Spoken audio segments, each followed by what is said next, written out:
నువ్వు కూర్చోవాల్సిందే అనేటటువంటి కాన్సెప్ట్ కాకుండా నాకే ఎక్కువ ప్రాధాన్యత ఇవ్వాలి అని చెప్పేటటువంటి ఒక సంకేతం. కానీ కొన్ని అంశాలు ఒక రకంగా బేరీజ్ వేసుకుంటే రెండు మైనస్లు కనిపిస్తున్నాయి తెలుగుదేశం పార్టీకి జనసేనతో పొత్తు పెట్టుకోవడం వల్ల. ఒకటి ఏంటంటే సీట్ల సర్దుబాటు విషయంలో సామాజిక అంటే కులాలకు అతీతంగా కొంతమంది లైక్ ఆ పెందుర్తి సీటు ఇలాగ దూరం అవుతారు రేపొద్దున్న లిస్టు ప్రకటించిన తర్వాత అనేది.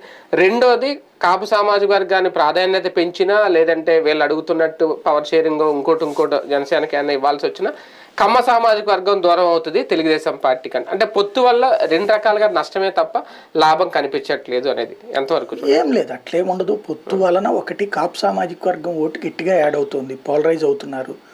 నేను విన్న కొంతమంది దగ్గర అయితే ఇంతకు ముందు కూడా లేనటువంటిది ఇప్పుడు ఈ డిస్పారిటీస్ని క్లియర్ చేసుకోవడానికి ముద్రగడ వద్దన వీళ్ళందరూ పాజిటివ్గా మారడంతో కాపు సామాజిక వర్గం మొన్నటిదాకా విసుక్కున్నటువంటి వాళ్ళు కూడా పోలరైజ్ అయ్యే ప్రయత్నం గట్టిగా జరుగుతుంది.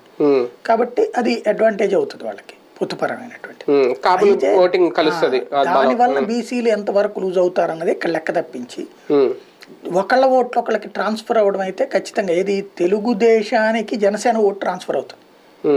జనసేనకి తెలుగుదేశం ఓటు ట్రాన్స్ఫర్ అవ్వడం అనేటువంటిది ఎంత అన్న దాని మీద ఈ పొత్తు ధర్మం ఆధారపడింది. ఎందుకంటే గతంలో కమ్యూనిస్టులతో పొత్తు పెట్టుకున్నా, భారతీయ జనతా పార్టీతో పొత్తు పెట్టుకున్నా వీళ్ళ ఓట్లు ట్రాన్స్ఫర్ అయినాయి. అంటే 3% ఓటు బ్యాంక్ ఇప్పుడు టీడీపీకి యాడ్ అయిపోయినట్టేనా? ఖచ్చితంగా.